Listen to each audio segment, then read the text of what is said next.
come on to learn and grow. Welcome to the Village Talk Show. Come on to learn and grow. Welcome to the Village Talk Show. We discuss what people need to know, empowering them to learn and grow. We discuss what people need to know, empowering them to learn and grow. Give praises to Jehovah, from whom all blessing and knowledge will flow. Blessing and knowledge will flow. The Village Talk Show, dedicating to empowering the community to live a healthy, safe, and financially capable life, helping each one of us in realizing our dream at any age, any point, starting from today, day. Success. Come on to learn and grow. Welcome to the Village Talk Show. Come on to learn and grow. Welcome to the Village Talk Show.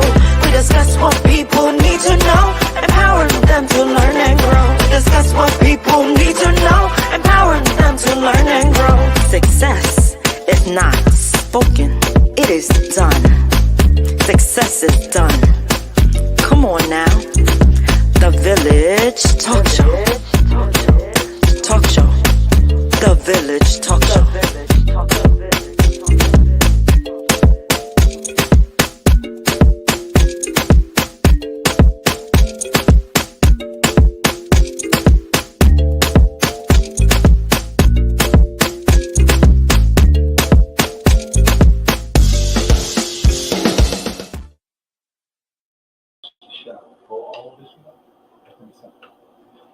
Hello, good afternoon, and welcome everyone. I'm so excited to be back this week with all of you on the Village Radio Talk Show, where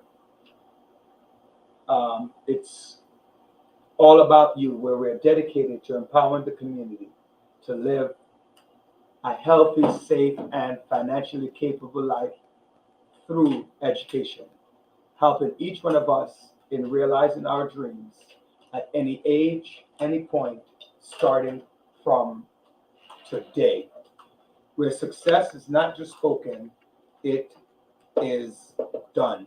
What are you doing to be successful? So, it has been I still don't hear anything from the headsets.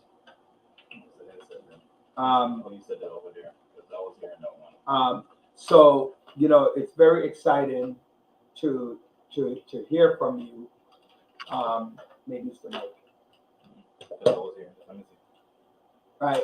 It's very exciting to hear from you regarding what is happening in our community and what is happening to each and every one of you out there in the world of radio land and TV land and social media land.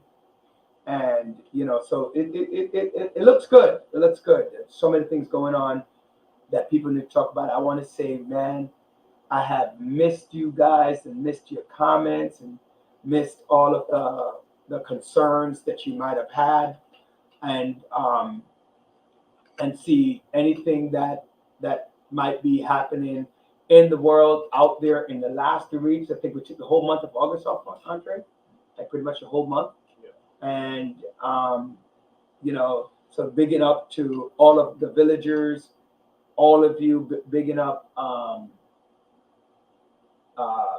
Sophia, Andre, John, Dr. Brian, bigging up all of you, just all the big ups, because I'm so happy to be back and spending a little time with you guys.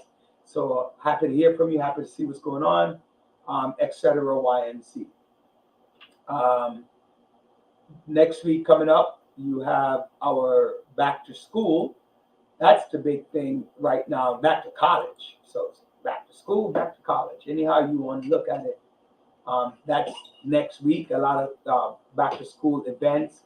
You got to look out, search for it within your own community, what is happening. Hopefully you have decided to do some back to school stuff and make some donations and all that stuff, and inviting out the village, inviting out the village to show up to your event.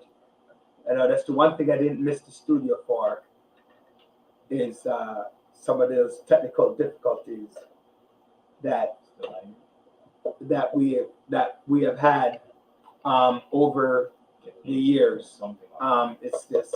yeah. So maybe hit that and hit it back again. We did before. Both of them on the two. Yeah, that one right there.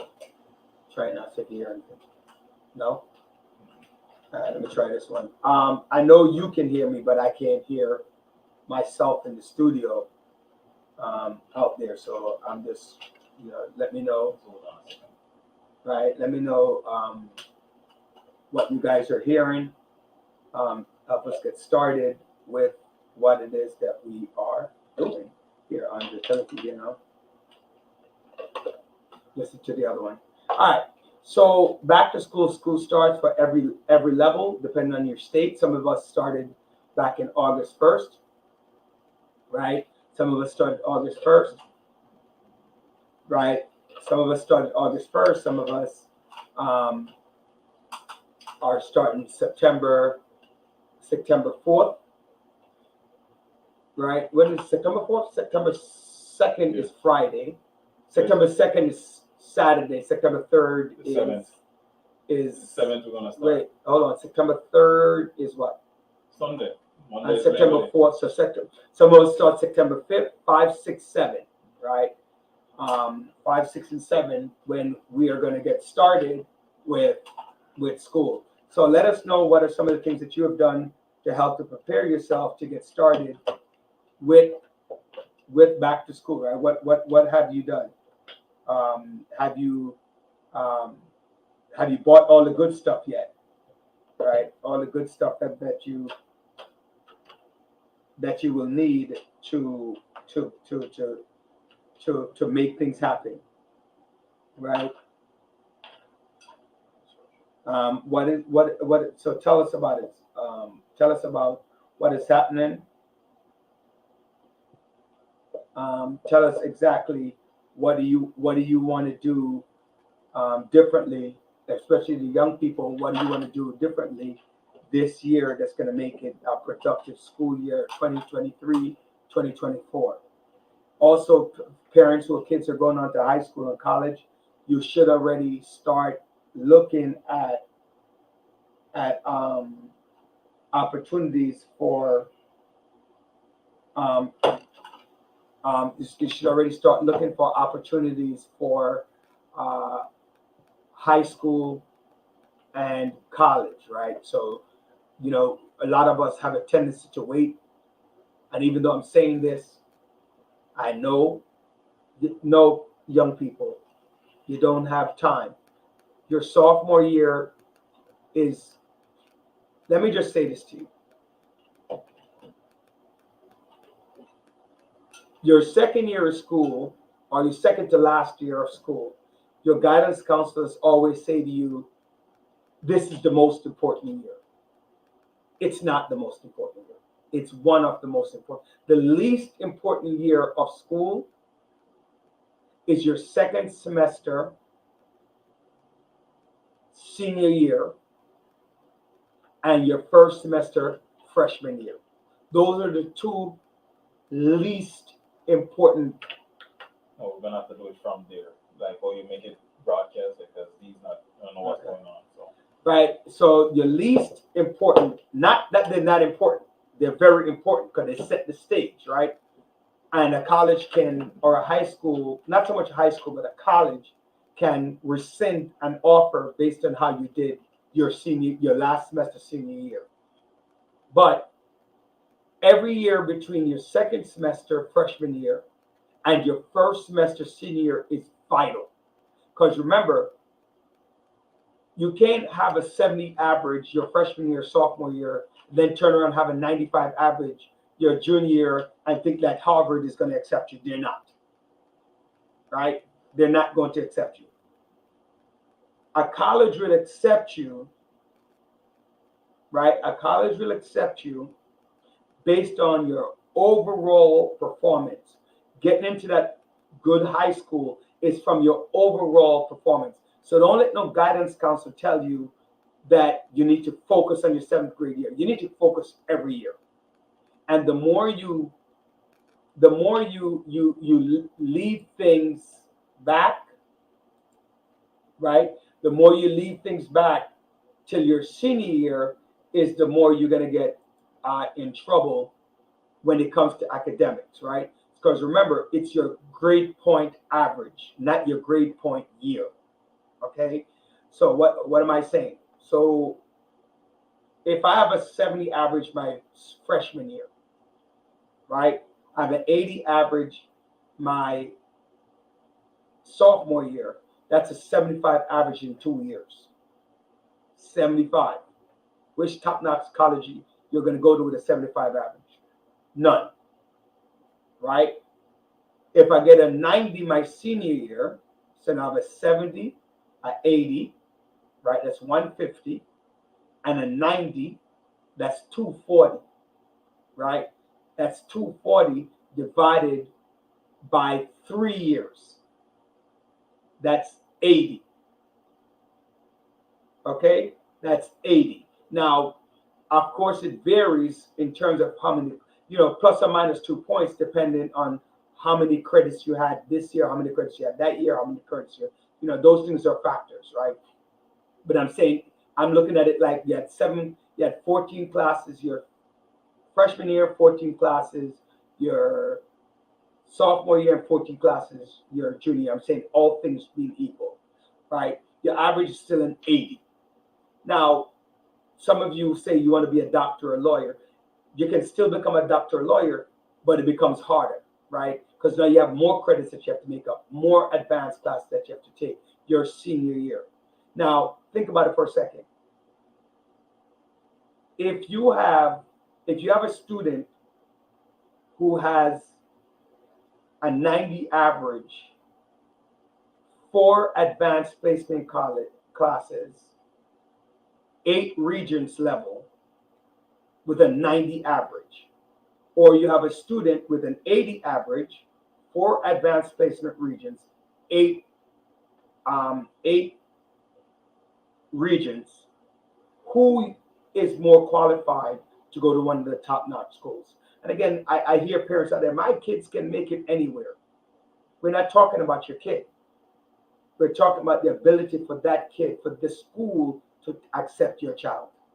Not your child's ability to do the work. It's your child's ability to get into the school and to be placed. And, I have this conversation all the time, especially with our Caribbean parents. My child is smart. They can make it anywhere. Yeah, nobody's questioning your child's ability. But I go to a hospital with the top 10 oncologists in the world, right? You go to the hospital with the bottom 10 oncologists in the world. Where's the likelihood that they're going to give you more things to help you with whatever illness? You have diabetes, you have this, you have that, or you have a lawyer, right? Do you want to go to the bottom 10 lawyer or the top 10 lawyer, right? Or are you going to say, oh, even though my child works for the worst law, even though they work for the worst law firm, I'm going to get the best. They don't have the tools, right? You don't have the private investigator. You don't have a paralegal team that's working one-on-one with the lawyer. You might have a paralegal because you don't make enough money that you have one paralegal for 4 lawyers, right? That affects it. So it's not just the one-on-one, right? It's the overall. Congratulations to my son Grayson.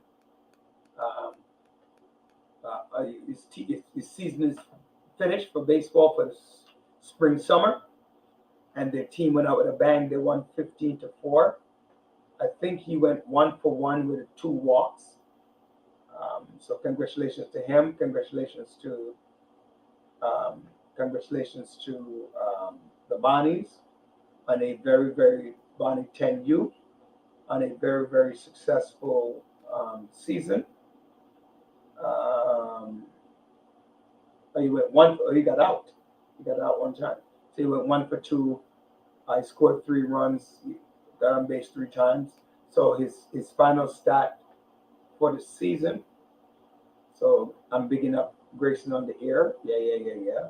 For everybody, I'm bigging him up. Hold on a second.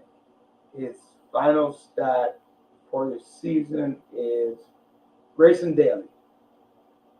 Grayson batted 497 in 79 games. He has a on base percentage of 612. No, OPS of 612. His batting average 497, OPS of 612. Slugging percentage, on base percentage of 612. That was right. And the OPS is 1.72. Slugging 172. He had 78 hits, 32 singles, 17 doubles, 9 triples, 20 home runs, 91 RBIs, and 86 runs scored. So that's real excited for him. So a lot of things happened in the news, right? A lot of things happened in the news.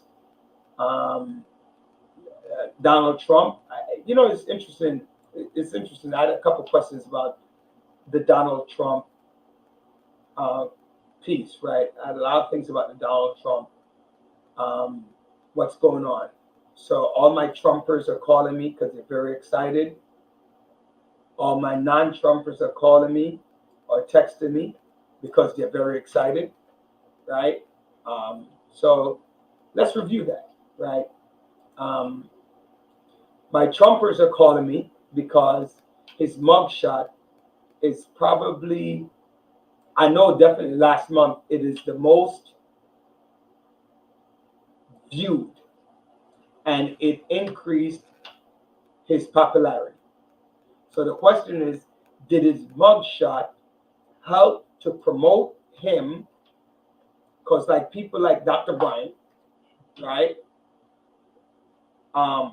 Who's not a Trumper, so we're not saying that she's a Trumper. What I'm saying is for Dr. Bryant, on people like Dr. Bryant who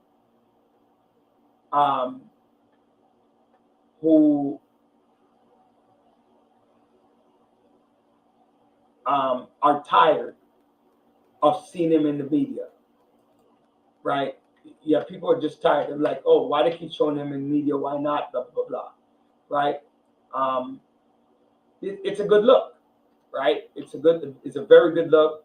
He's out there. I remember sometimes when people tell you that no news is good news, right? No news is good news, or any news is good news, right? Any opportunity for you to get in the media, it's great because it keeps you present in the media. And I do think that Trump does do some of the crap that he does that we consider to be crap to keep himself relevant, right? Keep himself relevant in the media. People are talking about me. And that's one of the key to politics, right? Keep yourself, because most times people don't remember the information that they don't remember the information that was given. They remember the name and the face of the person. That's why sometimes when you run for office, right? And the person who's very famous for that is Jumaane, right? Jumaane doesn't really do his face. He just put his name, right? You just put his face out there. For the non-Trumpers, they're like, yeah, it's about time that they showed his picture. Why is he different? Why everybody else is getting a mugshot? If it happened to a black person, if it happened to somebody of lower socioeconomic status, you put his face out there, put her face out there. So now he's getting treated like everybody else, right? So, so both sides are pleased, right? Both sides are right. Okay. And then, there are a couple of things going on with, unfortunately, a lot of murders happening in our community, a lot of deaths, a lot of our people who are not, they're poverty stricken for a number of reasons. Because one, they didn't have life insurance to at least help their family out. They didn't put things into place. Family can't afford to go to court because they don't have the monies to do that. Eviction rate, if we look at that is very high. Also, there might be upsurge of COVID coming in to the United States. We also have what has happened, which we kind of didn't get a chance to speak about. What happened in Hawaii with the fire, and now we have the storm that is happening in on this southeastern part of the United States. Um, I haven't heard yet, Andrea, about anybody dying, right, from Oh, the yeah. storm. I haven't heard that. But I do know that it has caused some serious damage. And also, I'm smiling, and I'm smiling in a bad way, right? I'm smiling in a bad way because the black guy who's under investigation and who got arrested for Trump stayed in jail for an extended period of time. And Donald Trump was raising money for Rudy Giuliani to defend him and not say, hey, let's just do a fundraiser for everybody so that everybody can be defended, right? Tell you where allegiance lies. So sometimes, I hate to say it this way, but sometimes, racially speaking, and it's hard to deny that it's race related. Also, we have Mitch McConnell. You know, we're praying for his health, but we also have the question about power, right? Remaining in power, especially too long. Like, at which point, you know, sometimes people say that you're working until they cart you off, right? Does he have to work? It's one thing to wanting to stay in power just to stay in power is another thing, and God forbid something were to happen where you have to stay in power and do the things that you might not want to do because you have to stay in power. Does he have to stay in power? I don't know. I don't know the answer, but I think those are some questions. Our guest is here. So as soon as she gives me the thumbs up, we bring our guest on for today. And I see a big fat thumb from my good friend. Let me bring her on stage. All right.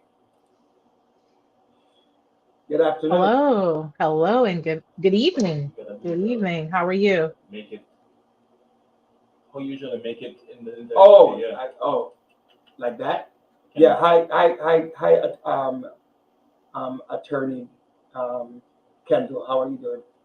I am well. How are you doing? Excellent. Good to hear. Yeah, Um, it's good to see you. yes, I've been missing you for a while. You haven't been on for over a year, so it's glad that you're able to make it back on. Yes, it has been quite a busy year, but you're not really missing me. We see each other all the time.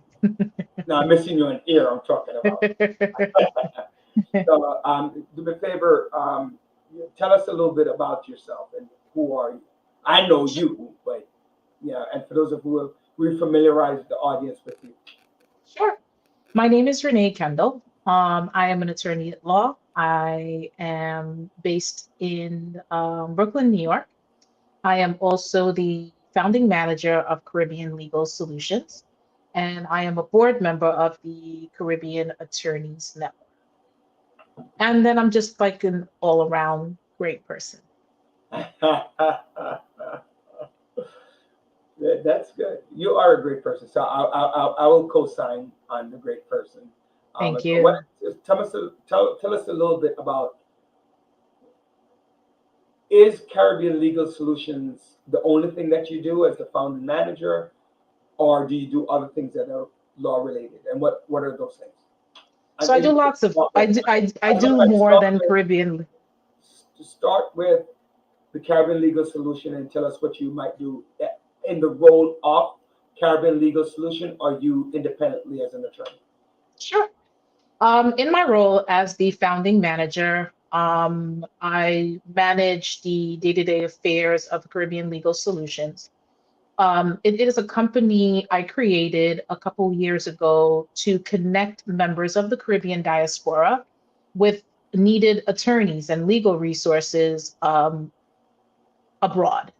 So When you you would say think, abroad, can you be more specific? Sure. You would think of us if you are a resident of, let's say, New York, or resident of Queens, New York, Brooklyn, wherever it may be. You have a legal matter in a Caribbean country like Jamaica, Grenada, Guyana, Trinidad, but you don't necessarily have a resource or a vetted connection uh, whom you might trust to take care of your legal matter abroad. You would contact a company like ours. We we have an entire network of attorneys based throughout the Caribbean region, and we would connect you with appropriate counsel to assist you with your matter. You sounded faded just now, like something just Sure. happened. Oh, I'm sorry. The last thing I said is that the Caribbean Legal Solutions, will connect you with a vetted attorney based in the country of your need, whether it be Jamaica, Grenada, Guyana, Trinidad. We cover quite a few countries right now. We would connect you with appropriate counsel to assist you with your matter. And what are some of the issues that you might connect with? I want to say And the you didn't say primary, sure. I want to say one of the most common requests we get is connected to land matters, and in many cases, it's connected to a land matter where someone is deceased. So, a someone, person I'm can. sorry, it's like your fade, like sometimes when I think you move a little bit away from your computer and then it kills the word. Hold, hold on a moment. Let's change something. Hold on.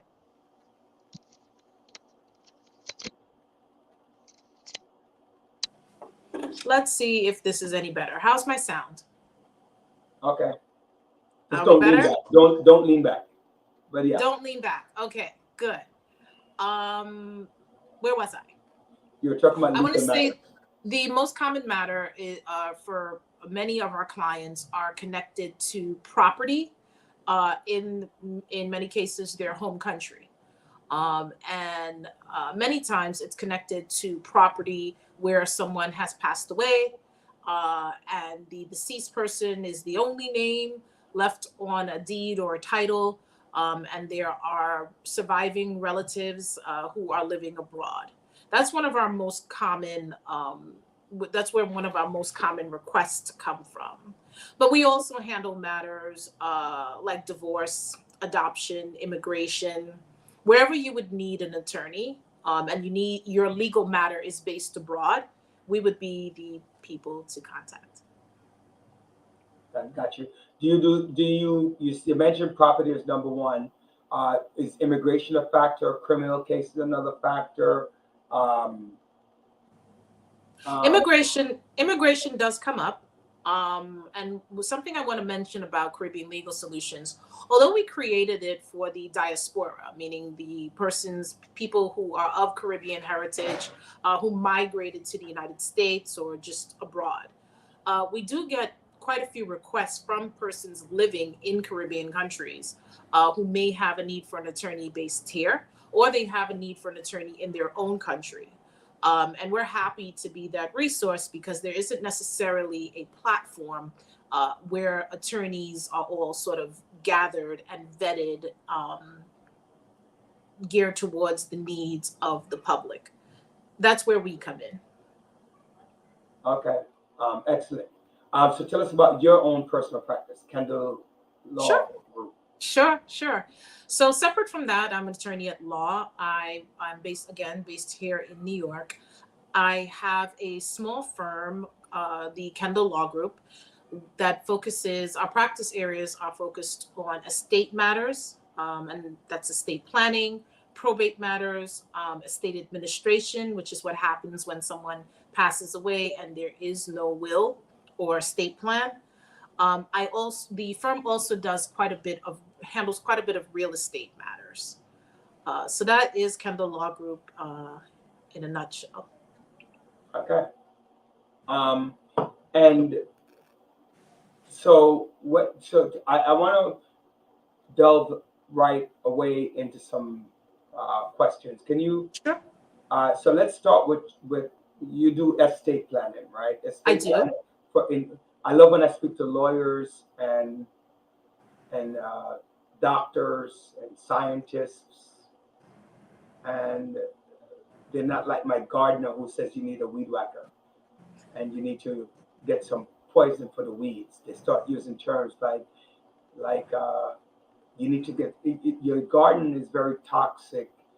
Well, it has become very this blah blah blah, and you need to manicure your lawn. They start using these words of like, what the hell are you talking about? I Right? get it. I get it. So I completely say to people, layman's terms. So layman's when you say terms.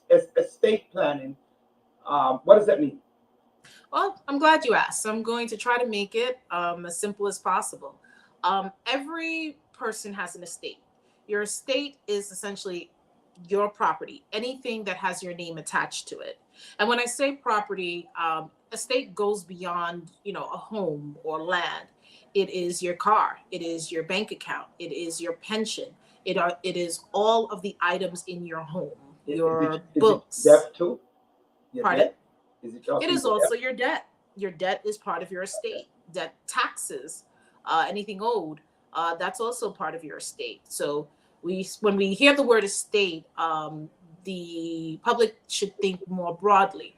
Anything that has your name attached. In the event something happens to you, no one else has access. And a key asset that is probably most valuable and approaching more valuable is your data. Your data is one of the most valuable pieces of your estate. What do you mean by that? What do you mean by data? What is data? Everything on your cell phone, your social media accounts, your email accounts, your passwords, everything that connects you to the virtual world, which is where we more and more are living these days. So in the event something happens to you, no one has access to it beyond yourself. Wait, go back. Sure. Back. Did you Sure. just say that your data on your cell phone is a commodity? Absolutely. How? Explain. I know that I'm going back and forth as you're speaking, but again, this the show is fluid and it's live. So if you explain something, because I didn't even know that, so I'm Sure. sure a lot of people don't know that themselves. Why is the data on your phone? Why these things? When you say data, why I never thought of that. Right? I never thought of whoever would have access to it. So why should somebody think about that when they're creating a will? So let's approach your question in pieces. So what's data, right? Data is the information that is unique to you on your cell phone or elsewhere, wherever you engage in the virtual world. It is becoming a largely increasingly valuable commodity. It is the probably the sole commodity of platforms like the meta universe and Instagram, right? What anyone can go on to any of those platforms and create a profile and start engaging with the public. It's completely free. But we know that companies like Meta and Instagram and virtually any social media platform are very successful platforms, right? True. How do they make a living, right? How do they gain profits? It's your data. This is the most valuable thing. And so when you think about your cell phone and how you engage the world, it's largely contained in your devices, and only you have access to your devices, theoretically at least. Okay, so for me, let's say I have 6,000 followers on Facebook. Why would that be something I want to put in a will or a trust? It's not your followers that you're putting into the trust. It's the access to them. You may know that one of the ways in which these platforms gain profit are through revenue streams like advertising, right? So if I have access to your 6,000 followers, then I can start marketing to them. And I have a captive audience, and I have lots of information about that audience through your devices. So you're telling me that all those people are advertised that shows up with links on my Facebook page I could charge them for? Pardon? That those all that you should charge them. Probably. You might, if you want to think about who you charge, would probably be the platform that is commoditizing all of that data. But this is not an area of expertise for our firm. It is just something that maybe your audience, the audience should think about. And I find myself, as we go through estate plans with many of our clients, getting them to think about it and to attach a value to it, and care. It needs to be properly allocated if something were to happen to you. And we're not just talking in the event of your passing away, but in the event of you're becoming incapacitated, ill, injured, where you're not able to function on your own as you normally would. Okay. All right. So I thank you for that clarification. That's Sure. indeed helpful. Let's move on to you're an estate planner. Estate is whatever you possess, right? Whatever you possess. That is correct. So and there are ways to secure that, right? So tell us about the will and the trust and the different types of wills and trusts to secure some of those things. And what does that mean for your children moving forward? Sure. I get this question a lot, right? So both the will and you used the word trust, but you're probably referring to a living trust. Both items can be the key part of any person's estate plan. They are the documents that tell whoever your surviving loved ones may be, in the event something happens to me, this is what I want to happen to my assets, to my property, to my estate. And they are distinct, they're different, right? So a living trust becomes effective the moment you sign it. The moment you sign it and you fund it, it is alive. It is just like it sounds. It's a living trust, right? Unlike a will, which doesn't take effect, it has virtually no power unless someone has passed away. And what happens with a will, unlike a trust, which the audience may be familiar with, is the probate process. Right. In the event you put all of your wishes into a will, which we do all the time for many of our clients, we put your wishes into a will. Something happens to you. Let's say within your will, your home isn't within your will, and you're the sole name on your deed or the title to your property. What happens to everything within your will in the event of your passing is it gets locked up until the court approves your will, because that's what probate is. Probate is proving a will. Okay. So that's the way the will works. But I encourage them, right? If you're not going to do anything, you definitely should have one. Living trust is a legal entity, and you'll forgive me for the terminology. It is a legal entity where you can place your assets, and assets is virtually anything that has your name attached to it, like your bank accounts. It could be your watch. You place your assets into this legal entity, and it manages those assets. And I don't want to talk about it as if it's this separate entity, because a living trust is just you. It's basically an alter ego. So I think one of the examples I sometimes use is, we all are familiar with Amazon, right? And we may be familiar with... What kind of bond was that? Amazon? With Amazon, or the company? Yeah. So Okay. We're all familiar with Amazon. And we may also be familiar with Jeff Bezos. In the event something happened to Jeff Bezos, Amazon would probably still continue on, right? Long beyond most of our lifetimes. You want your property, your assets to continue on in the same way. You don't want it to be locked up in a long, drawn out legal process when your surviving loved ones may need access to it. Gotcha. First of all, welcome, Dr. Bryant. I'm happy to see you. Hello, Dr. Bryant. You look familiar. You look nice and rosy. I don't know. Did you go to work looking like that? Yes. Oh, you look good. Look good. I'm a little bit upset that you don't have the red rim glasses. Those are my favorite. Her red rim glasses are my favorite.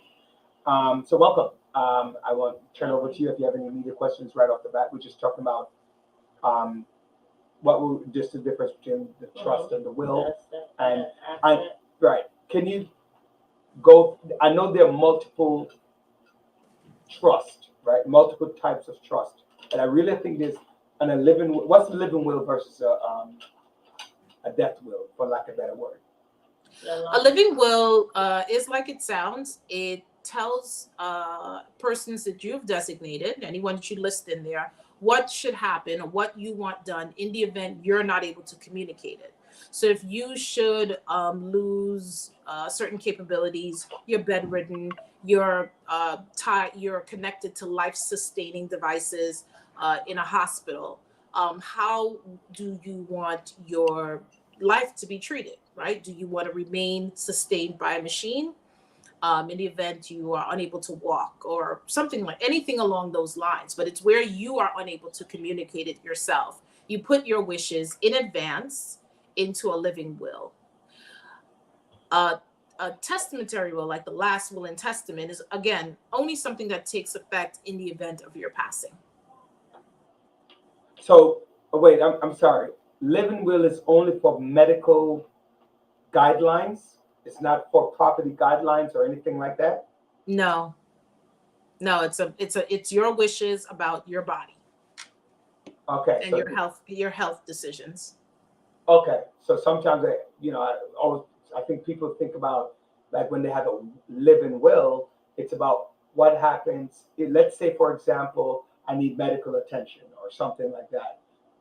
And this is my desire that this person takes control of my property. Is that something that can be done in a living will, or is it solely about what happens? Do you pull the plug? Do you do not resuscitate? Resuscitate? Do you? That's what the living will is. Period. Correct. Okay. Correct. The latter, what you described, is what could be in living will. What you described in the former about what happens to your property and your assets, who you want to take control, if you're unable to do, that would be more appropriately in a living trust. Okay, that's going to bring me to the next conversation. I don't know if Dr. Brian has any questions before I continue. Do you have any? Or do you want to go to the next question? No, you can continue, I- because I'm gonna switch the topic completely. Oh, okay. So I'm like, you know how when you're teaching, you have the word wall, that people need to know words that so when they don't get confused in asking a question. So I'm using my word wall. Sure. Living, pure trust, living trust, trust. I Tell don't. us about a different kind of trust. Right. I don't know if there's a distinction between what those three you just mentioned. A living trust as distinguished from what? Well, so what's the difference between a will and a trust? Sure. So a trust, as I mentioned earlier, takes effect now. It is a legal entity that you would place your assets into, and it manages and holds your property. But why can't you do a trust? Why don't you hold on to your property and then move to a trust when you pass? Hold on to your property and then move to a trust. You make all decisions about your property, and then you upon my demise, things can go to a trust. So you're saying that if a trust is something now, you can't do a trust When you're done. posthumously. There is such a thing as a testamentary trust, which is a trust that takes effect after you've passed. Okay, and that's what I'm asking. So what is that? I mean, Okay. versus the will. Why is that more? Why is a trust always better than a will? And again, I'm asking this question because people out there might not know the answer. Sure, Right. sure. And so why is a trust always better? And then if you remember what types of trust there are and explain that, right? Because now you said there are only two types of will, which is the living will and the testimonial will, right? Testimonial meaning that you're no longer above ground, but you're below ground, and this is my last will and testament, as the comment goes. So that's what I'm asking you. So tell us a little bit about the trust. So, Why is it more important, and what are they? sure. We did not have an opportunity to say this, so I just want to address it now. What I am stating here is not legal advice. It's general advice, and for specific questions, audience members would want to speak with an attorney. Yeah, I mean, yeah, I think people could understand that you're not telling them what to do, but explaining. Yes. Juncture, we're simply explaining what things are, and people have to make a decision about what they think is better for them, either from a financial perspective, from an asset perspective. But that's right. Yeah, I'm thankful for pointing that out. But to make that decision, you have to make that decision in the conversation with your attorney. Right. So you asked the question, why is a living trust or why is a trust always better than the will? And that really is not necessarily true. It's a question of the person's circumstances. Mhm. In many cases, a trust is going to be better because of its flexibility and its capability. You can do a lot more within a living trust than you will with a will than you can with a last will and testament, which again only takes effect in the event of your passing. I think for many of our clients, where I try to get them to think, let's not think about what happens in the event of your passing. As you grow older, you're going to diminish in both mental and physical capacity. It happens to all of us, right? You're not necessarily going to be in a position to handle your own affairs. But if you have not put anything in place, like a trust, a power of attorney, a healthcare proxy, and other advanced directives, you are the only person who has any authority over your body and your property. Which is why it's important. So we're talking about the period of your life, maybe on the other side of 70, 75, 80. I want to say something on that, right? Trust. If you trust nobody, right? So let's get that clear. Like, some people are not trusting of anyone, that they're going to rob me, they're going to do this, right? I think you might want to discuss with your attorney about a trust, because the trust pretty much line by line goes to exactly what you want done, how much money you want to be spent on this, how much money you want to be spent on that, what you don't want it spent on. A trust line by line. Wow. So for those of us who, like myself, right, have a little bit of a trust issue, right? The trust helps me with a peace of mind to trust nobody but myself, right? So it actually works out. I just want to make sure that people understand that, right? Like, you're very skeptic. You think that your sons can't spend money properly, your daughter, your niece, your uncle, and you know that there's that scheming nephew, right, Andre? Right, the scheming nephew who wants to just can't wait, right? The trust should give you a peace of mind. Trying to understand Yes. why my name is in this though. Yeah. Yeah. So that's something I'm glad you brought that up. Estate planning really should not give people pause. It is something that is created to give you peace of mind. You've worked your whole life, you've accumulated assets, you want to ensure that in the latter years of your life, you're able to enjoy them. And in the event of your passing, that it goes to persons that you have selected. If you do not create an estate plan, it will go based on whatever the state of New York says. So let's talk about persons who may have trust issues, which is something separate from a living trust, just to be clear. So one, we're not necessarily talking about a legal issue. It's a personal issue and potentially an emotional issue. But what I have advised clients, there are corporations, organizations, banks, institutions that will serve as a trustee. So if you don't necessarily have anyone close to you that you think you want to turn over certain powers, you can designate a corporate entity to serve as a trustee. Okay, I bring that up, especially I brought up a comment because we as a Caribbean community have trust issues, right? We have trust issues, either because, and most of our audience, and it's not just Caribbean, but it's, I live in the Caribbean world, right? Primarily. And I've also seen it happen, right? Where you get too old. Like my grandmother, when she was alive, always liked to say, "Nobody me.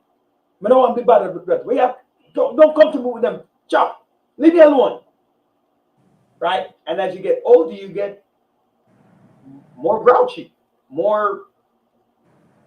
less. You want to be bothered by less things. Yeah, right? And people take advantage of that.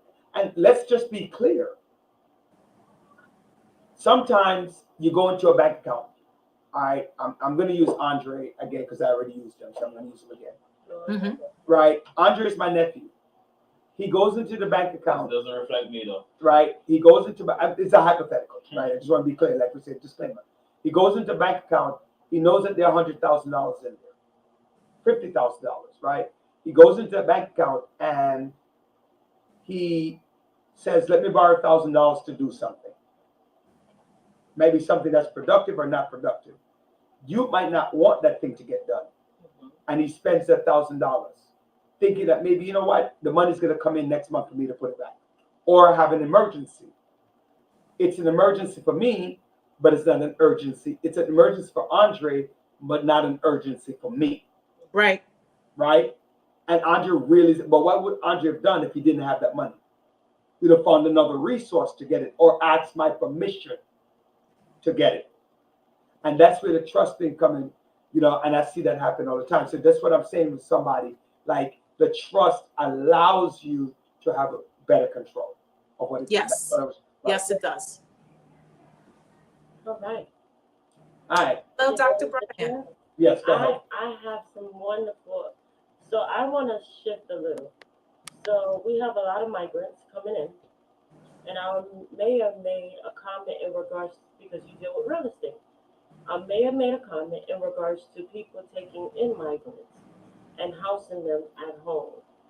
So what are the benefits with that and the caution that people should take in considering that? Okay, well, I do not know the particulars of the program, so the program offered by the city, but I want to answer your question in the context of landlord and tenant. Exactly. I think is where what you're asking. Absolutely. Okay, so our firm does do some landlord tenant litigation and representation. Bless you. It is a huge area of law within the city of New York, which probably has by far the most number of renters in the country, and I wouldn't be surprised if we were the most number of renters in the world.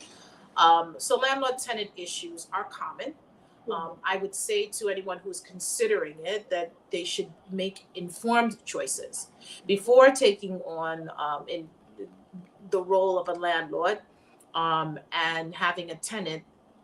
Any person considering such a thing should have a consultation with an attorney. There also should be an agreement reduced to writing, so a lease agreement. It's extremely important. And have your attorney walk you through what's involved with becoming a landlord, like what are your responsibilities, and also I counsel potential landlords from time to time, and what I walk them through is the process of eviction. So this is before they've even taken someone on as a tenant.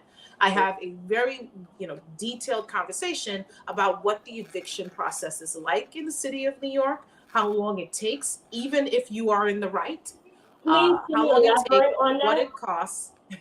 That is important for people Yes. to consider. Yeah. Yes. So I will have that conversation with my potential landlords. So if that's your question, I would advise any person considering such an arrangement to speak with an attorney about the possible implications. Would it be different because it's a migrant, or is it the same as long as it's a tenant, period? Right. My understanding is that tenants' rights are tenants' rights, right? I don't know that a person, because they don't necessarily have legal status within the United States would have any different whether a different set of protections or obligations would exist for such a person. My thinking, though, as I give some more thought to this arrangement, is that the city is probably the person or the sponsor paying the rent, and that might have some other, implications to it. Again, knowing the specifics and speaking with an attorney it would be really important. I wouldn't encourage anyone to take on this role for money. It is extremely costly. Going in might be, the low entry fee. You can just start renting right away. The exit from such an arrangement is extremely costly and drawn out. While I don't know if you know the answer to this. Just to stay on the topic for a minute. Why are New York laws so tough on landlord? In Florida, in the South, in many other places that are sending the migrants to New York, Texas, the responsibility of a tenant is equally as important as the responsibility as a landlord. In New York, there seems to be a ridiculous amount of New York City, right? And then the state. There's a ridiculous amount of responsibility on a landlord to provide for a tenant and limited responsibility on a tenant to, for example, pay rent, right? A tenant can stay in 3 months. I don't know, but however, the tenant is responsible. The landlord is responsible to fix things as they should. So, like I think my question has to do with, I don't know if there's a answer that you have or anything like that. But in your role, right? Your role. I mean, bringing it up about the landlord. I don't know if you are able to answer that question. As an estate planner, as a person who deal with some tenant rights and real estate, renting, purchasing a home, speak to an attorney from that angle, whether it's your opinion and with the disclosure, or if you have some background legal knowledge, precedents, or anything like that you want to discuss. Sure. So I want to say my firm does landlord-tenant representation, right? We represent both landlords and tenants based on the case, based on the matter. So in terms of whether landlords or tenants have more rights and one side seems to have more protection under the law than the other, and I think that's your question. Yes. I think somewhat. Yes. Okay. So I think that question can't be answered without understanding the history of landlord-tenant relationships in the city like New York. So to step back from it a little bit and have maybe just a little bit of a philosophical a comment on it, laws generally are designed to protect the weak from the strong, the powerless from the less powerful from the more powerful. Without laws, people who are stronger, more powerful, more influential would run over those who were not in the same status, right? And that's laws on a whole. We're not talking about landlord-tenant yet. But those are my thoughts as I think about what you're saying. Why does it seem like tenants have more rights or have greater protection under the law in New York City than landlords? So let me address something you asked earlier. You said, as an example, a tenant can stay within an apartment, right, within a lease space, and not pay rent, while a landlord has the obligation to continue repairing it, to provide heat and hot water, all of those things, right? You mentioned that. Right. Okay. And I why didn't does it? realize that you were pausing for me to respond, but yes. Sure. It was slightly rhetorical. But I want to make sure, I want to just paraphrase and make sure I understood what you were saying.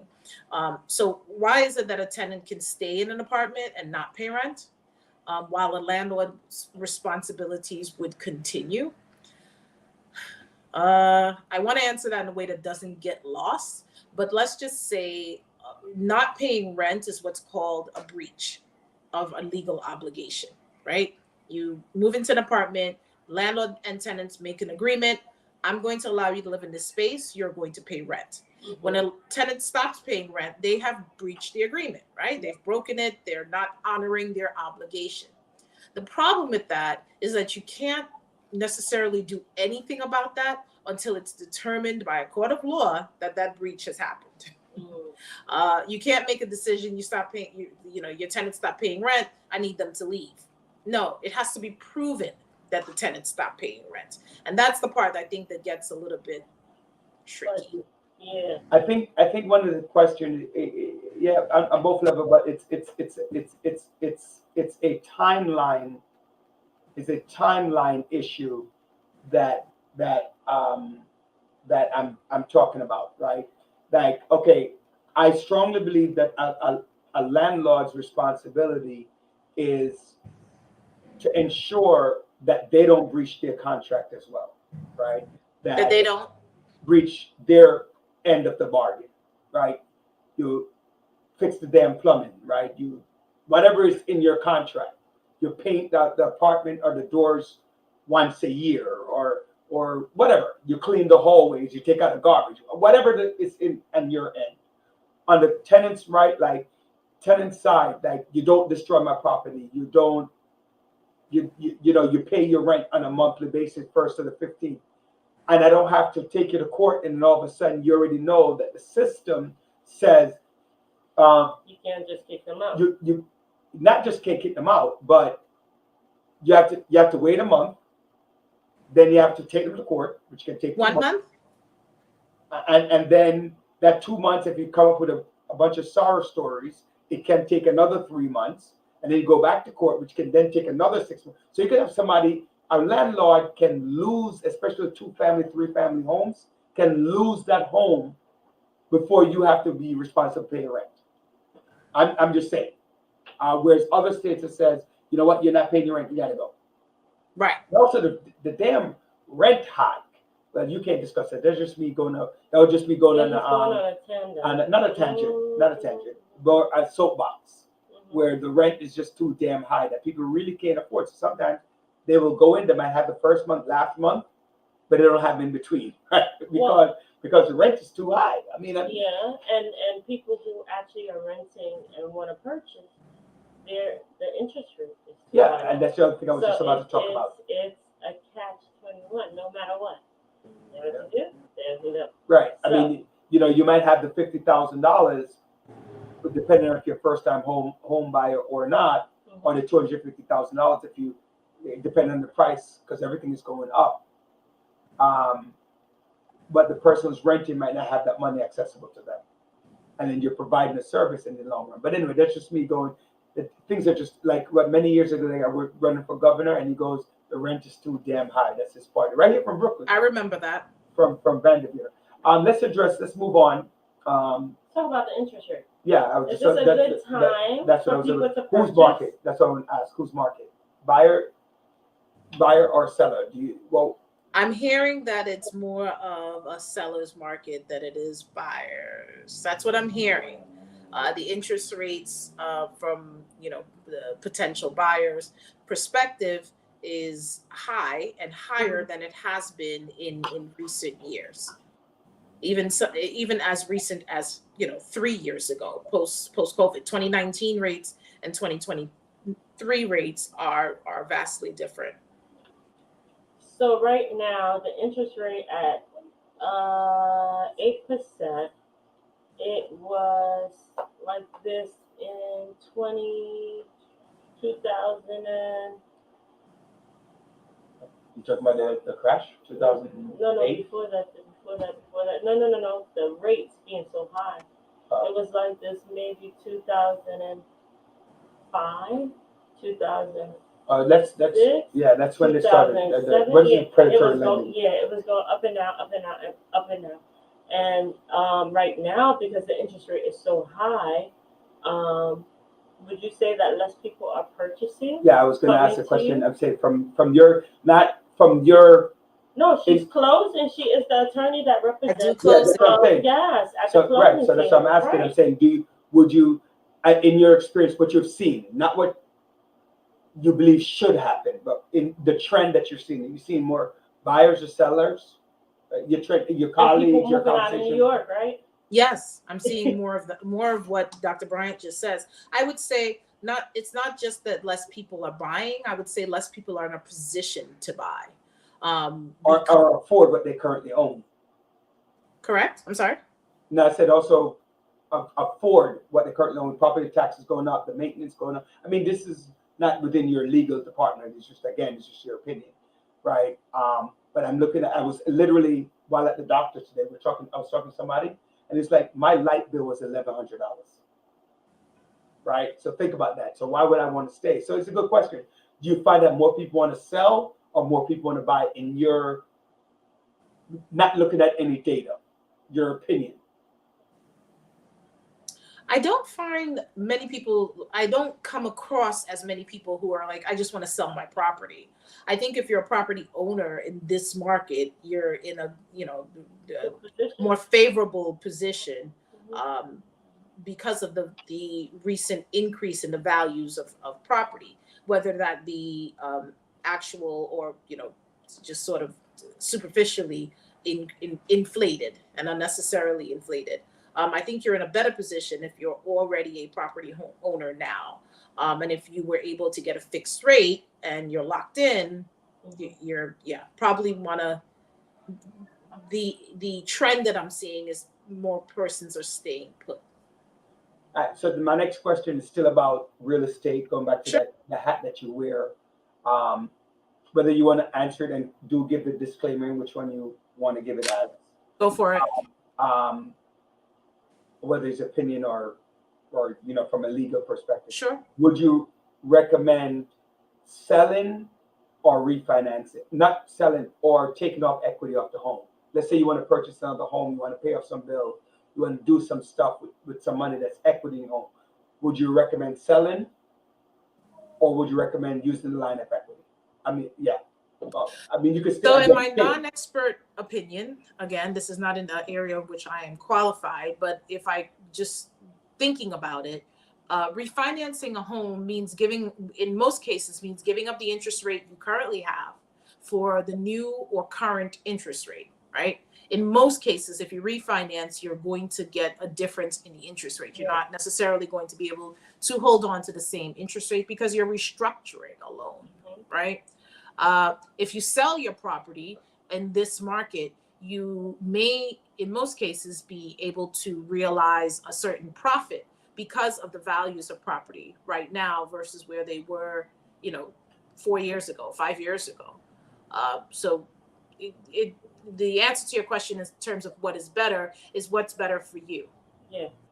But it's always what you think. By the way, it's not always what's better for you. It's always what you think is better for you, right? Because most of the time we believe one thing. I always tell people, what you believe versus what you know aren't necessarily one and the same. Right? Most of us go on what we believe than what we actually know the data in If front you of. refinance, But no. and you had a lower interest rate. No. I reused the wrong word. I didn't mean to say refinance because I do know the difference. I meant using the line of equity versus selling your home, that's like a HELOC, and that I don't know enough about it to give feedback on what I think is better. I'm just thinking like somebody owes like $100,000 in debt, and on your credit cards, on your this. In my mind, logically speaking, you're paying 20 to 30% on your credit card, and I take out $100,000, and I'm paying 8%. It has to be better, right? The only problem is, which I don't like, is that the bank wants to hold you to a number of years, and sometimes they don't want to take additional payment to lessen the cost Right. to stay at the fixed rate that they gave you so that it could gain a ridiculous amount of money on your thing. And So, that's why you have to do your homework before you make any Yeah. decisions. so like, Right. 10 years and what's affordability. All right, let's move on. Let's go back to your expertise, which is trust, estate planning, right? Why is this? Why you don't know this question is coming up, but I think I want to hear your answer. I can try. No, you're gonna do more than try, because I think you believe that. I think you believe the same thing. When you think of generational wealth, why do you think estate planning helps to further generational wealth? I would say because estate planning properly passes property from one generation to the other, in a way that's well intentioned and well thought out. Without proper estate planning, property can pass to people who are not necessarily in the position to manage that property, or to persons you did not intend. We deal with many estates where a person died. They did not have a spouse, they did not have children, and we have to find cousins and aunts and people in different states and different countries to give their property to. And if we don't find those persons, the property remains with the state. Mm-hmm. Can anybody, by the way, if a property remains in the state, is there like a search that anybody can go to and try to claim that property? So is there a search? Yes. Can anybody come and claim the property? No. The property is being held by the state. The state is serving sort of a guardian and holding it. And the property belongs to the descendant of the person who died. Mm-hmm. But how would I know if a descendant of mine passed away and they had no They siblings? look. No, the state won't look for you. The state No, the state will not look for Right. you. So how would Well, how would the attorney know either? Well, here's Right. the thing, like, So No, sometimes, that's what I'm asking. Is there like a website? Is there a way? What's a method that somebody might say? Like, you know how they do the unclaimed fund and say type your name into unclaimed fund? I've done that before, by the way, and found money that they had owed me. So that's what I'm asking. Is there a way that a person might just look up their names and say, so and such, your cousin, long lost cousin, auntie, uncle, close dog, cat, passed away, and do that? I don't know the answer. so all I can say is that property left by deceased persons where the state cannot find any relatives is managed by the public administrator's office, which many people may not be familiar with. And it is like it sounds. It's public. Those records are public in many cases. So that is a place where one could start. The problem is that in many cases, you'll look up a name. You can look at the list of names or the list of properties there. You may not recognize that person because they're like a cousin to a great grandfather, right? Or sibling to a great grandfather.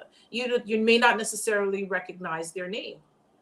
So you need to do a more thorough search for something like that. Yeah, I mean, but you got to start somewhere. Yeah. I do have, I think, like 1 to 2 more questions, and then, Okay, I want to talk to your guest about, your audience about our legal clinic coming up. Please. Yes.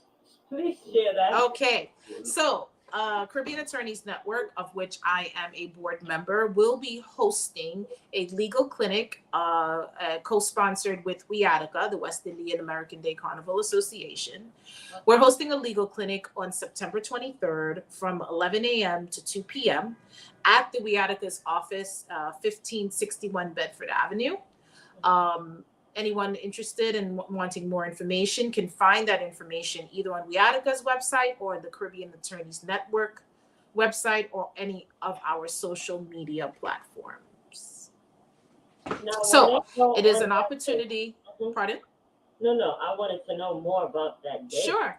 It is an opportunity. It's open to the public. It's free. Where anyone having a question that they, will want to ask an attorney, it is your opportunity to have a one-on-one consultation with an attorney where you can ask your questions for free in a safe setting. And we encourage everyone to come out, and we encourage people to register, right? Because the more people register, we can see what the interest is, how many people are interested. And that would tell us how many attorneys or how many people we need to designate to this event. Where should they register?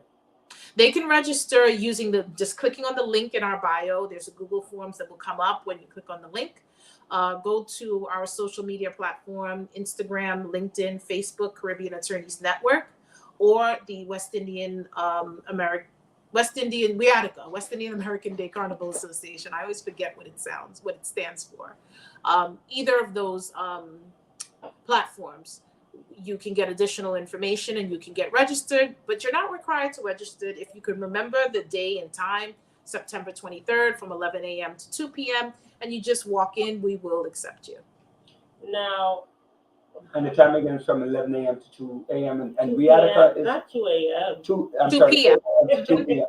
WIADCA is on Rogers Avenue, right? Bedford Avenue, right? Bedford Avenue. What's that, between Montgomery and Crown, I believe? Or yeah, I think it's Montgomery and Crown. So 1561 Bedford. I think it's one avenue off of Eastern Parkway, so it might be Union as the cross street. okay. Mhm. So I know a lot of people filled papers for different spouses or family members through the immigration, waiting to hear back when their papers will be filed.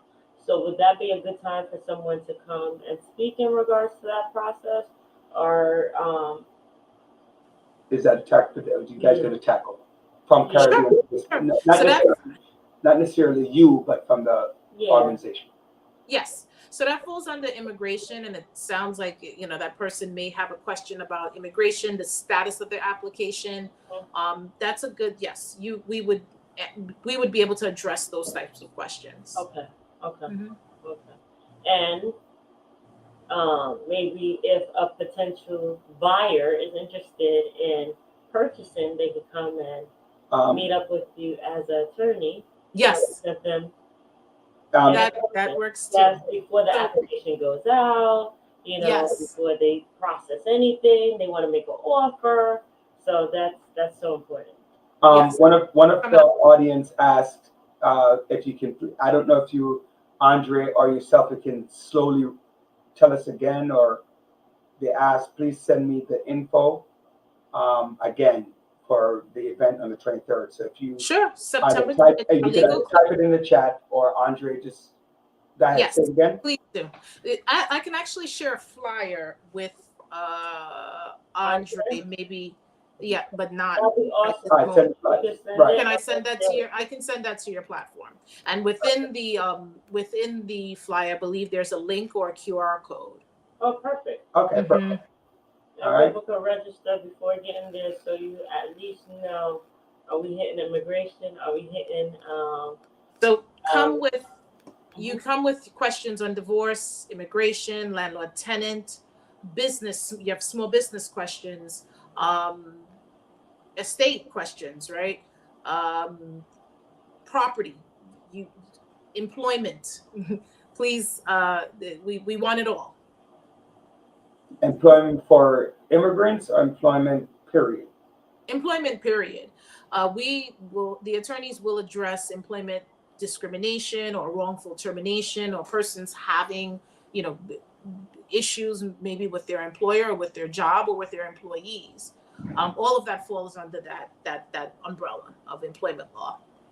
And this date again is September. 23rd from 11 to 2. All right, excellent. And that's a Saturday. By the way, do you have? Oh, Andrew just remind us for you to send him the flyer. So, I will. I so just you can't showcase it. right this moment. All right, no problem. Is there a website that you have, or linkage, or anything of the sort? The social media. So Caribbean Attorneys Network has a website, and we have, we're on every social media. Facebook. We're on Instagram, we're on LinkedIn, we're on Twitter, and then there's our website. So Okay. Caribbean. we're not hard to find. Caribbean Attorneys Network. CAN. Attorney Kendall, thank you so much for meeting with us today, having a wonderful conversation on estate planning, the importance of estate planning, and also some other questions that you're able to answer. Ladies and gentlemen, if you have property abroad, you have issues abroad, and you live right here in New York, I'm sorry, I interrupted myself. Abbreviation CAN for Yes. Caribbean. Yes. I know I was summarizing, but there was a question that was bothering me, and I want to ask. I know Dr. Bryant is cringing, but I want to ask this question. I find that a lot of Caribbean folks live in the United States, and I know it's a preference. So don't start with it's a preference and a personal preference. They want to remain a resident of the United States because they're afraid to become a citizen of the United States while they own so much property, they own this and blah, blah, blah, blah, because they don't want to, they feel that they will relinquish their heritage on the homeland. Positive or negative? Sometimes you have to let it go. I know, but I'm letting her answer. I already know the answer. I want to know the answer from your Well, perspective. I would say first, I'm not sure how becoming a United States citizen relinquishes your heritage, because to me that would seem to be an aspect of intrinsic to you. It's part of you. So your legal status in the United States does not eliminate that, right? It doesn't go away. And for many people, they're able to maintain the nationality for both countries. You can become a United States citizen and still have a Trinidadian passport, right? Or Not all. Jamaican passport. Well, right. For some people, I can speak about Trinidad maybe a little bit because I'm familiar with how it works there. But you look into it, right? You don't necessarily have to relinquish your nationality from another country to become a United States citizen. And that's separate from heritage. Heritage never goes anywhere. It's part of you. Trust me, I know that in the Jamaican diaspora, me not become a citizen, me not do that. I want to remain a Jamaican in case I'm like, but whatever you've worked for here is a stronger opportunity that you can lose it than gain if you don't remain a citizen, because anything can happen and you can get deported. Almost anything, not anything, but depending on who's in power. So that's where it is. So I just wanted to make sure that you have that conversation with our community at large. And again, I want to thank you so much, Renee Kendall from Caribbean Action Network and from Caribbean Legal Solution, Kendall Law Group, talking to us. Make sure you go back. If you missed some of it, go back, subscribe to our YouTube channel, The Village Radio Talk Show, and hear what she has stated, a lot of pointed information, some of which I personally didn't even know, and I consider myself to be somewhat knowledgeable of certain information. So thank you so much for joining. You're welcome. Thank you for having me. Attorney Kendall. Thank you. Thank you, Dr. Bryant. We appreciate you. Right? And Andres, yeah. So yeah, I think I want to start off with the last comment that I asked Attorney Kendall, which is that a lot of us are so intimidated or fearful of something that is fictitious. And I made a few comments on the show, and I'm going to make this comment again. Belief cures and belief kills. The factual information can be in front of you. If a bus going 50 miles an hour hits you, the probability of dying is significantly higher than a bus driving on the sidewalk and killing you, right? Because the likelihood of a bus driving on the sidewalk is minimal. Oh, but say the bus them drive across the sidewalk and can hurt me. The car can run off on the sidewalk, blah, blah, blah, right? And so our belief that I'm not going to go outside because of A, B, C, D, and E, the belief will kill. So a lot of people actually believe that they are losing by becoming a citizen of the United States. and they don't want to become a citizen of the United States. Okay, so leave them alone. But it's because of ignorance, Okay. right? It's because of ignorance that we have to look at, and I believe that our responsibility to the village is to help educate people away from that ignorance. Now, I might tell you don't sit in that chair, and you said that's where I want to sit, and then something drop on your head, and I said I told you, right? But at the same time, it's my job to say, hey, that thing might fall. Oh no, not fault me. All right, I've been sitting here for a long time, right? And that does happen. I don't know if you come across that with a student. You tell a student, I say to a student, John, Paul, James, Susan, Anthony, do not study on your bed. When you go home, you study for a test. Don't study on your bed. Mhm. Oh, but Mr. Daly, that's where I'm comfortable. John, Paul, Susan, Jane, Anthony, when was the last time you took a test on your bed? What is the environment? You want to take a test as most similar to the environment that you take the test in when you're studying than you do, Okay. right? But people believe, kids, I'm listening with my headphone on. First of all, you can't even walk into an exam room of a Regents with your headphone on. So I don't know why you're even thinking about studying with it. I learned better that way. No, you don't. Well, you might learn better that way, but you don't learn better for the test that way. So that's one of the things. Just came in a different subject. A few of Giuliani's big donors just said that they're not gonna donate to his legal campaign. Really? Giuliani. Giuliani, remember, there are 18 people.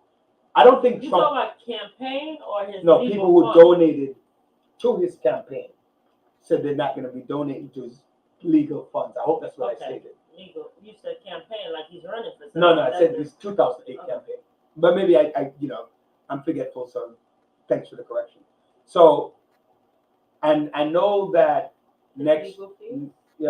legal fees. I said campaign again. Uh-huh. What I'm talking about is legal fees. He's not running for anything. Mhm.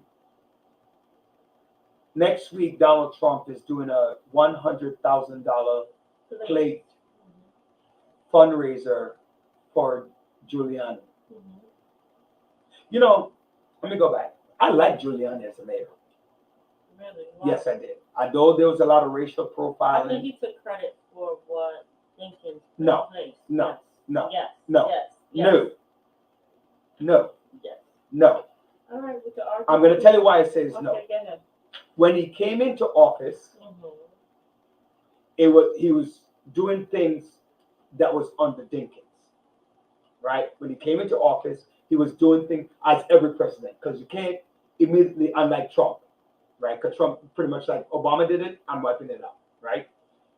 You don't throw out the bath with the baby with the bathwater, right? Because everything that a Democrat does is not bad, and everything that a Republican does is not bad. Certain things remain in place, Mhm. right? So that the answer is yes. So, but that's your first year of office, right? First year and a half. When he came in, he revamped the police. He immediately addressed high areas of prostitution, high areas of go-go clubs. He addressed immediately acts of nuisance on the community. Mhm. He was big on stop and frisk, right? Dinkins wasn't for any of those things. So he immediately says, I want to stop crime. And he got rid of 42nd Street. That affected the significant amount of crime. New York City on the Dinkins had, I think, like 15 or 3,000 crimes, murders. That went from 3,000 to, by the time he finished office, under 300 in New York City. That's not Dinkins. That's what he did with the police force. Now, I'm not gonna agree with all of the methods. I'm not gonna. You can't. In essence, me personally, I'm on ear, and I'm gonna say I don't object to stop and frisk. I object to how stop and frisk was done. Like if you targeting black youth, right? If you're targeting youth, that's where the crime comes from. I'm not gonna object to that. But if you're gonna target your son, my son, because of the color of your skin, then I have a problem with it. But saying you're stopping a young person, right? Who's committing the crimes? The 17-year-old that killed the guy at the gas station. There's older people committing No. crimes We nowadays, know too. that too. Okay. Wait. Pause. Like I tell people, you look at data. Data is what you're looking at.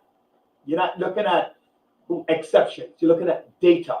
The data shows that the majority of crime happened from people between the age of 14 and 35. That's where 85% of all crimes happen. Period. So yes, if you're going to target, but you Can you need. find that data for me, please? Thank you. Are you serious? 17 to 18 is it's the majority of people in jail. That's when the most people make changes. That's at the point of life where you think most crimes happen because you think you're invincible. I can't be caught. So you really have to look that up. Absolutely. Why? You said that every crime. I didn't say every. I said 85%. 85%. Right? How many times you don't even, this is what I tell people, belief kills and belief cures. How many times you see on the news, comparatively speaking, that a 45-year-old, a 50-year-old person in comparison to a 17, 18, 19, 20, 25-year-old getting charged for murder? Some things you don't really have to look up. It's right in front of you. Nowadays, you have to look up everything. No, you don't. No, you don't. I think when you start making comments like that, then you're living in a world of idealism and not realism. Yes, 100%. The most changes come in America. You know why older generations don't commit as many crimes as younger generation? Because as an older generation, when you're older, right, you have more to live for and you value life more. You're not going to walk into the street. You're not going to drive like you're a madman. You're not going to do certain, not that you won't as an elder, as a person older, but the likelihood you have a family, you have kids, you have a house, you have a property, you have finances, you want to go on vacation. A young person believes that I'm going to live forever.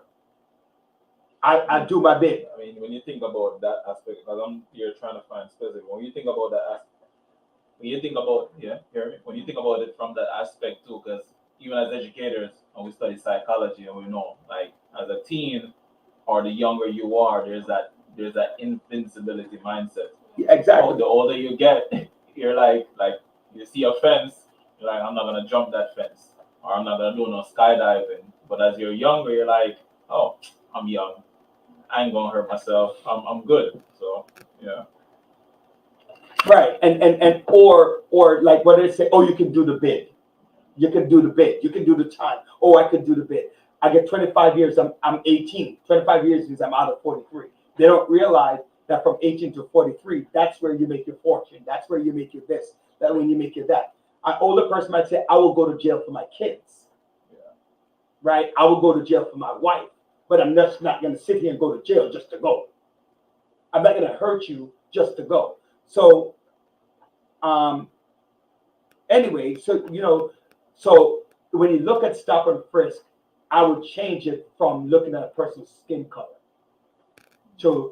or because the 17-year-old kid that killed the 28-year-old sibling wasn't black, right?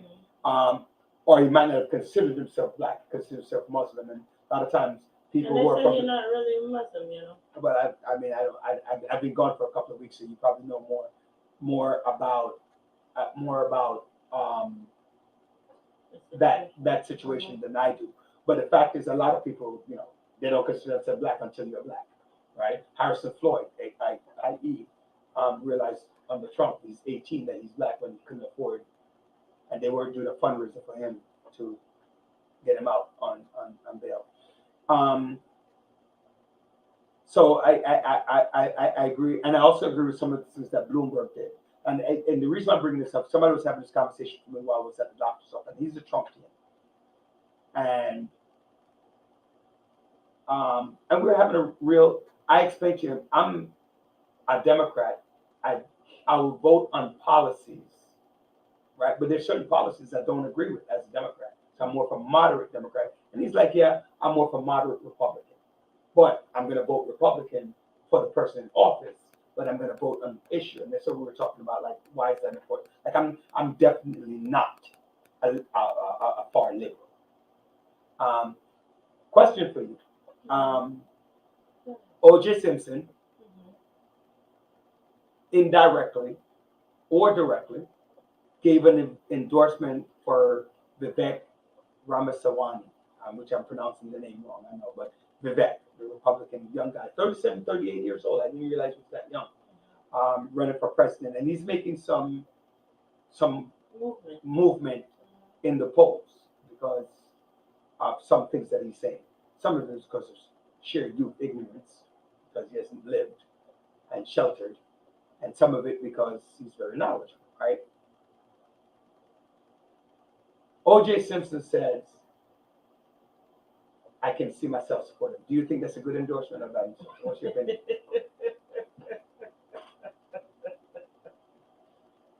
But O.J. Simpson was also endorsing Donald Trump prior, right? I don't remember if he Yeah, did. I don't remember. he did. Several years ago, he was. So I don't know. They're both kind of wild. So I guess for him, that's a great endorsement. So you think that his endorsement is not the kiss of death? Actually, Trump endorsed him, not endorsed him against him, but Trump endorsed him as a candidate to say that That might be his running mate. none. Well, 'Cause I didn't think he didn't go that far. Marjorie Greene Taylor, she's running to be his running mate. But Marjorie Greene Taylor and Nikki Haley and a couple others are saying that he's too old. That Trump's too old. But Trump is going to be Wait. 80. She want to be his running mate, and she's saying that They're he's too old? thinking that they need new blood. When did she say that? I believe it came up, especially Nikki Haley. I know Nikki Haley has stated that. Even I was watching a clip this week, and I'm pretty sure Marjorie Taylor. I know Marjorie. No, she Marjorie- was there protesting Marjorie- for him. That's what I want to Yeah, talk about. she's so far up his orange poop. So, That maybe this you're right. week has been an interesting week where we had the gentleman who's running against the mayor protesting, having his group of people come down to protest in front of Gracie Mansion this week, and a lot of Long Island folks came down to protest about the migrants, and it became out of control. Now, he was the organizer for that protest, and then he went to Staten Island to go and protest in Staten Island. So what do you think about that? I'm sorry, say it again. The gentleman that was running against the mayor. with Which the one? red Beretta. Okay. Hannity. No. No. I know what you're talking about. The guardian angel Mhm. He running organized. against Eric, right? Yeah, Okay. he organized several protests this week. One in front of Gracie Mansion against the migrants, and he mentioned that the migrants should actually stay in Gracie Mansion. Open up the door, have them stay in Gracie Mansion. And then, but mainly you had more people from upstate, Long Island, that came down for that Gracie Mansion protest. It became out of hand. That a couple of people got arrested. And then the very next day, he actually set up a protest for Staten Island. What are your thoughts? He set up a protest for. Staten Island, there was another protest the very next day for Staten Island So- for the migrants. So let me put it to you this way. And now wait, I want you, as you're about to answer that, today our mayor was protesting following the visit yesterday that our governor had for, she went to go and meet up with I'm listening to you. Meet up the with whom? people from the White House in regards to the migrants. So today he had a protest. I gotta tell you, ladies and gentlemen, my co-hostess, she thinks that I can't multitask. If let me look in your eyes. Let me look into your eyes. I'm looking in your eyes, although my back is now turned to the camera. I can hear you. I was just trying to get something. But anyway, go ahead. So let me answer them one at a time because I'm forgetful. But he can multitask. Go ahead. No, I'm forgetful. That doesn't mean Yeah. I can't hear. There's a difference. Because you say so many things at one time. I don't Go want. ahead. I want to make sure. If I'm against you, I'm against you. So even I always gave this story that many years ago at the community board, I had a naysayer. Right, we had a naysayer on the community board, and no matter what you said, she would say no. No matter what it is, she would say no. One day, she asked for the speed bump, and how the budget is set up, you can actually pull out information and address that information, as opposed to looking at the whole budget as a one commodity. And she literally voted no against the budget, including the information that she asked for that was placed in the budget. So if I'm against you, you could tell me the bus is coming, don't walk across the street. I'm still going to do it and say I'm not listening to you. So with that being said, right, he is going, I do believe it's Sean Hannity. It's not Sean Hannity. It's Schooley, whatever his name is. It's been so long that so he and by the way, the national trend, right? Schooley, whatever his name is. Scully? No, Scully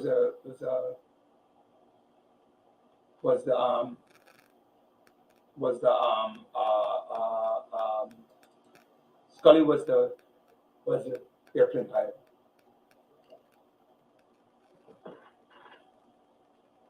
Good afternoon.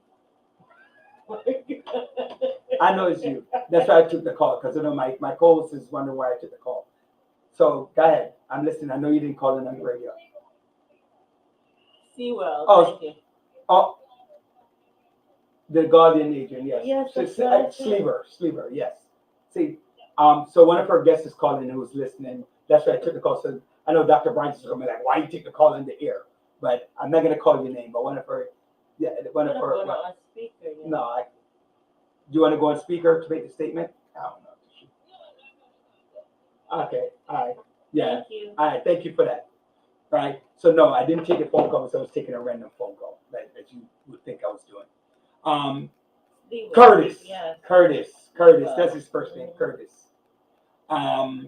So the point is no matter what he does, right? No matter what he does, he's going to be Opposition. right. So if he says I'm building 100,000 units that makes it affordable for white people in Staten Island, for every single Republican in Staten Island, because Staten Island is the Republican borough, right? And it's primarily white. That's why I made the statement, ladies and gentlemen. I don't mean that everybody white live on Staten Island. I know somebody to my left is going to jump on my case, right? No, Um, Staten Island attack you. Right.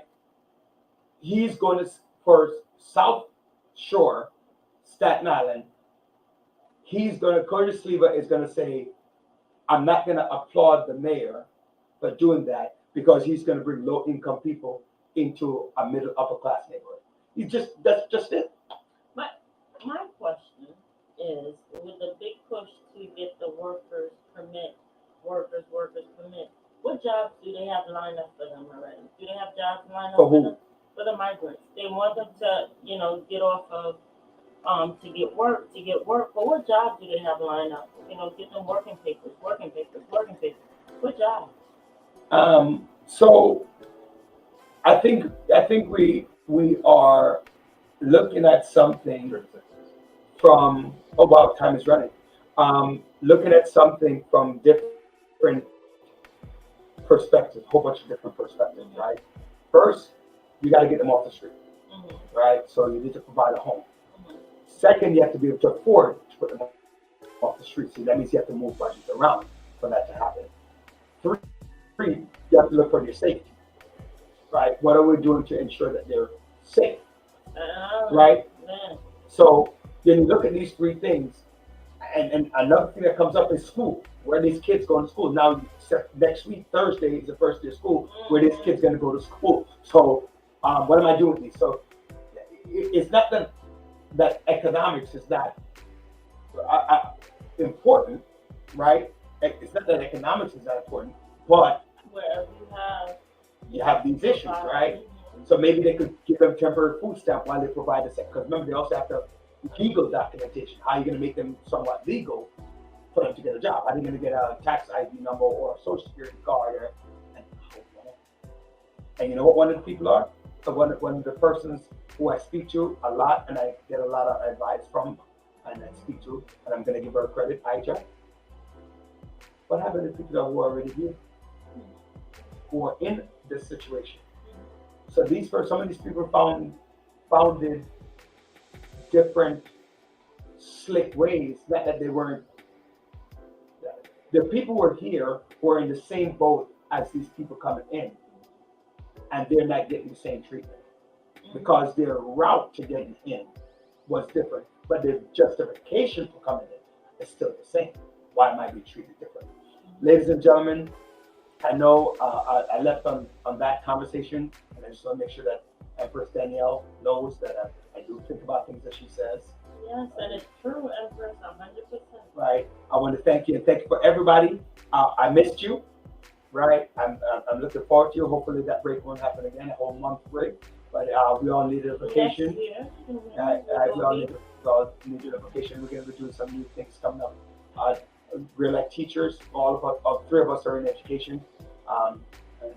So we kind of think of the school year being September to June. So we're going to think about ways to improve that. I want to thank you for listening, viewing, sharing, participating in the. Oh, almost forgot. Happy Labor Day.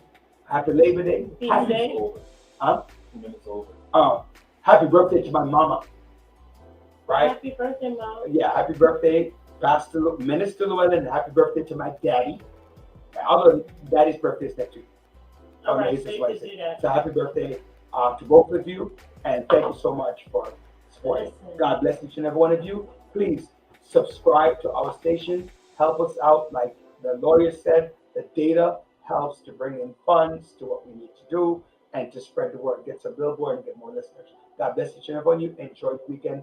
Enjoy your Labor Day. And come out to Wiatica, Kitty Carnival, Panorama, and also the Guyana Cultural Association on Sunday. Come out and support at Rutland and Troy Avenue. God bless you, everyone. Enjoy your weekend. Bye.